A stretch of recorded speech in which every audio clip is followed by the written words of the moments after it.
Amanda, welcome to the Weekly Pulse. Thanks for having me. Thanks for joining us. Okay, so to start off, we are going to have you introduce yourself and tell us a little bit about you. Okay. Amanda Mullaney. I am assistant principal at the primary school. I live here in Highland with my husband and 2 kids, Evelyn and Colin. Okay, good. And Pulse. Yes. How long have you been working out at Pulse? Okay, so that's an interesting question because I restarted in January, which I actually hate that I have to say that over and over again because it's like the New Year's resolution time, but that's when it happened.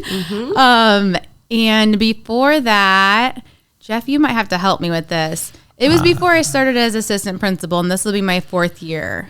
Jeff is terrible at remembering dates and things like that, so I'm not the person to ask. Yeah. A few years ago. Right. I was here before. Life got to be a lot, and I told Jeff I'll be back eventually, and so just came back in January. So you had what we like to kind of call a life quake.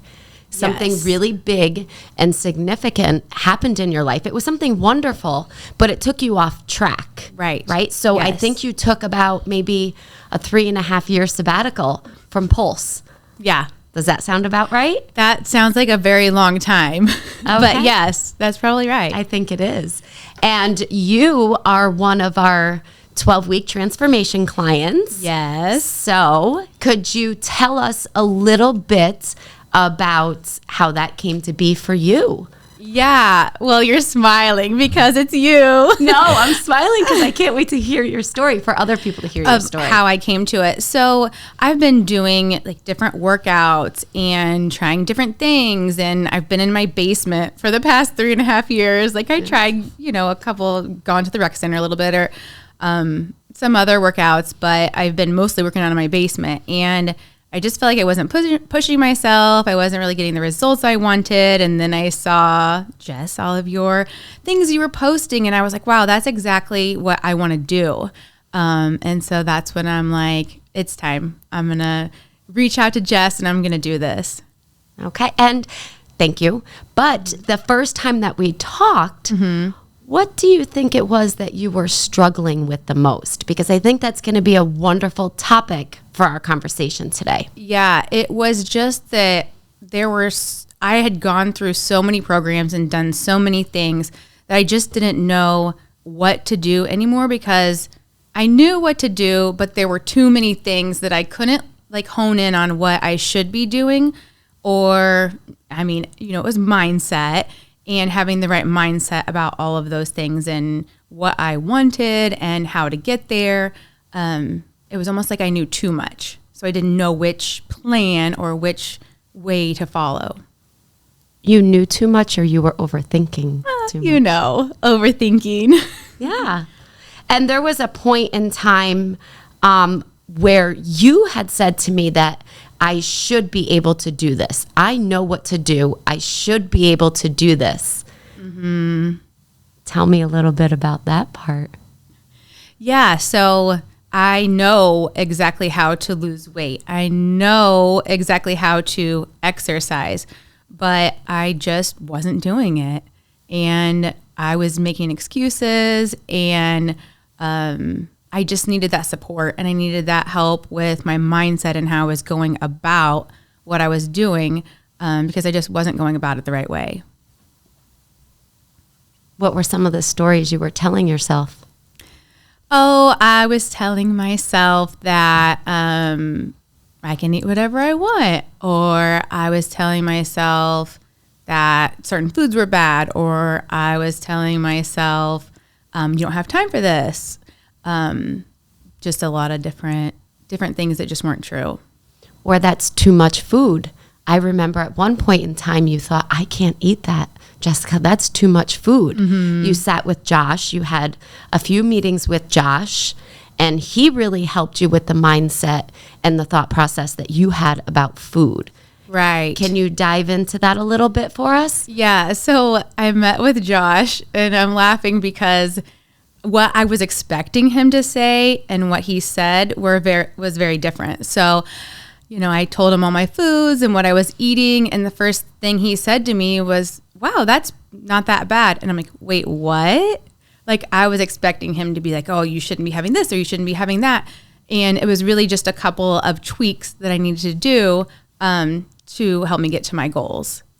So you were telling yourself that you had an unhealthy relationship with food when all actuality you didn't. Right. You thought, I shouldn't be eating this. You told yourself, I cannot eat these certain foods. When that's the opposite of what we're always trying to tell people, isn't it?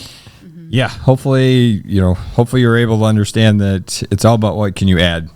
What can you put into your body versus what do I need to deprive my body of? Mm-hmm. I think that was probably the biggest change for me, honestly, because before, like, I've counted macros. I knew how to do that, but I wasn't putting like fruits and vegetables first.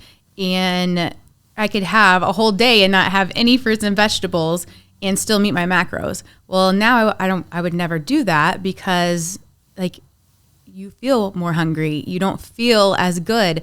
And I think that that's part of how my focus shifted to. This is crazy. This is the fourth person in a row that we've interviewed that has said they went through a period of not eating fruits and vegetables as part of trying to do well. Yeah. Bananas are like my favorite food. Who thought of this? Like, where did you wouldn't eat them when we first bananas. We got to find the originator of who said stop eating fruits. I think it's that. How did this become a thing? I don't know. Like, I want to know. I think it started. It's wild. I think it might have started when the South Beach diet started. I think that was part of it. Whenever sugar became the enemy public enemy number one. Natural sugar was fruit. I mean, didn't matter what kind of sugar it was. Just sugar in general. At some point, hit a spot where it's like that's enemy number one. Yep. Yeah. The day we were told. Remember, we had someone tell us that onions.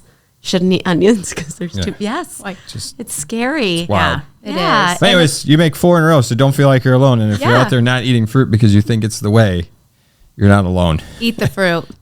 Eat the fruit. So the mindset of perfection when it came to eating. Mm-hmm. Yes. So what about it? Like, it was just there. So we were, talking about the different stories we tell ourselves and the different voices in our head.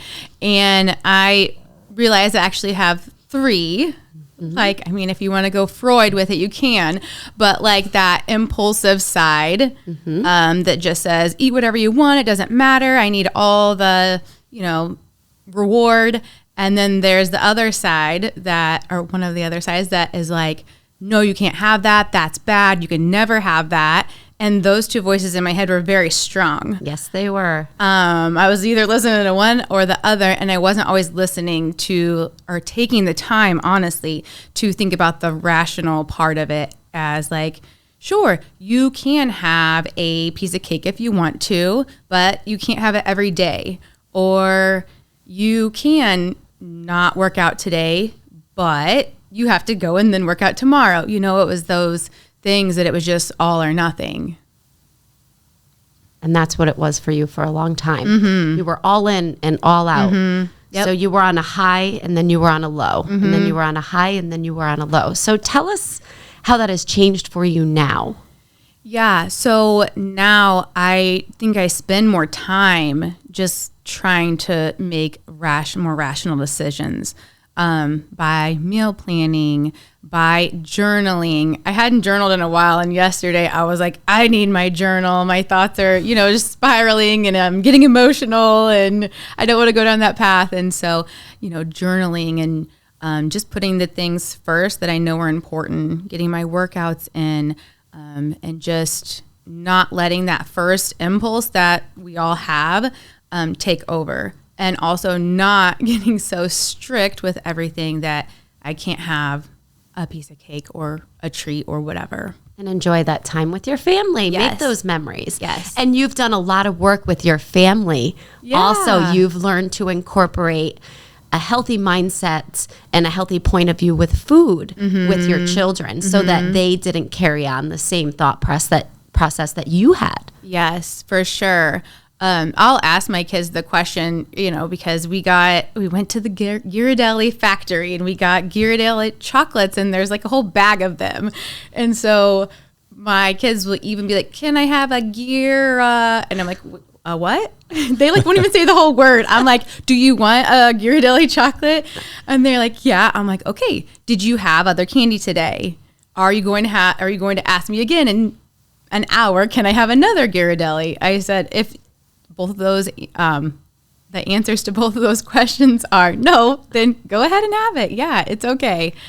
So we've talked through a lot of that and just like meal prepping together and my kids helping with that. And yeah, them trying new fruits and vegetables and realizing that they like some that they didn't. Colin was my one who wouldn't eat that many vegetables at all. So I really pushed him and just like allowing him to help out. He gets more excited and then he wants to eat more fruits and vegetables, especially. He likes fruit, but it's the veggies. That's a big win. Yeah, when it trickles down to the family, that's a huge win. Jeff? Especially with the kids, I've had a lot of conversations with parents, and that's honestly probably a number one struggle. So the fact that you've been able to start to figure it out with the kids, because if the kids are on board, eating fruits and vegetables becomes that much easier because now you're not making two separate meals potentially. Yes. And having to overcome that barrier, like, well, I want to eat healthy. My kids aren't going to touch this shit. So I have to make something totally different. Yeah, I cuss. It's fine. Amanda didn't want to cuss, so she wanted you to cuss. Cleared the air for you. Thank you. I appreciate it. But anyways, like, so if you have the thought of having to make two meals, it's so easy to just go right to hit the easy button and just take their path, opposed to if they're on your path, boy, does that change the game entirely. Absolutely. And not only for that meal, but like for their future. Exactly. So.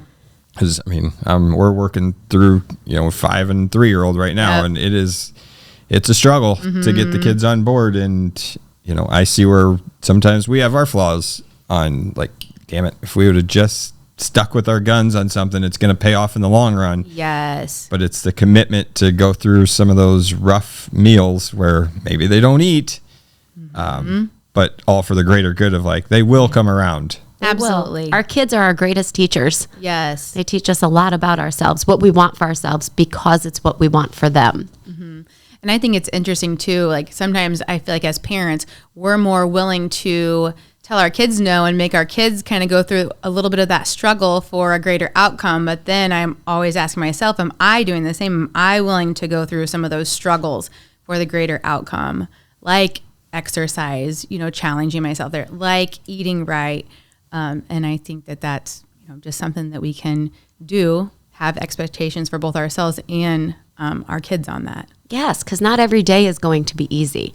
Right. There are days we get up and we're excited to work out at Pulse, and that's a true story. 100%. And then there's days where we're not. Yeah. This morning, I feel like you guys were like doing something because both you and Josh were like, how's it going today? And I'm like, well, I'm tired, but I'm happy I'm here. Well, the good news is for you, even you're tired and struggling to get here, face and attitude is still kind of a higher level than most everybody else, even when they're excited to be here. So I love that. When you're on level 10, it's like, Amanda's here and ready to go, which is awesome for everybody else at 5 a.m. because somebody's got to bring that energy. I'm telling you, I'm in for the job. Yeah. She's got it. I love it. The baton. The baton. Yes, you passed it. I feel even more of like, I need to do this. Yeah, because you're not there. I mean, I don't do the good morning thing, but we'll get there eventually. Fine. You don't have to. Yeah. That was like an 11, right? I just need to be at 10. Just need you at 10. We don't need 20s at 5 a.m. Yeah. 20 volts. Boom. Jeff, do you have anything that you would like to ask Amanda? Well, I would say what is different from now and last time we worked out together. Yeah. I know we've had a lot of changes. I think we've had a lot of changes at Pulse. So I'm just curious, as for somebody who did take a few years off from where we were to where are we now? Yeah. Like, honestly, I'm so proud of what you've done with Pulse. It's amazing. Well, thank you. Like, in the beginning, it was a workout class, and sure, we would talk about things, and you would talk about food a little bit. We talked about eating and fueling our bodies, and there was some of that talk then, but now I feel like it is more about the mindset. It is more about being a healthy person all around. than just like kind of the working out and some of the healthy eating. It's like come full circle, and I really feel like it's what people need. It's a thing that you don't know you need. It's almost like, honestly, when I first came, I'm like, wait a minute, I have a lot of friends here. Like, are they keeping a secret from me? Like, this is a club like I was like wanting to be a part of, and nobody told me, and you guys are doing all these amazing things, and I'm just happy to be a part of it. Honestly, it's amazing, and it's amazing for our community. I think about that a lot too. Like, as someone who's in the school, like my heart is with the community and making the community better. And I feel like that's what you guys are doing too. Oh, awesome. Yeah.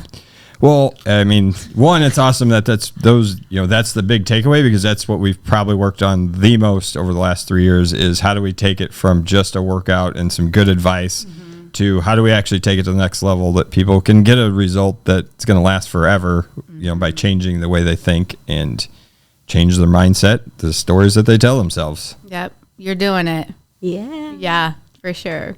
I love that.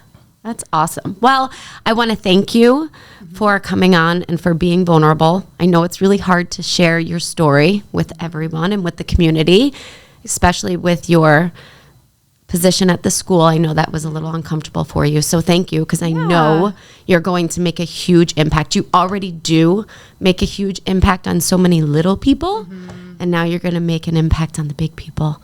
I hope so. So I thank really you. do. Yeah. Thank you for that. Yep. Thank you so much welcome. for being a part of this. Yes. Thank you guys.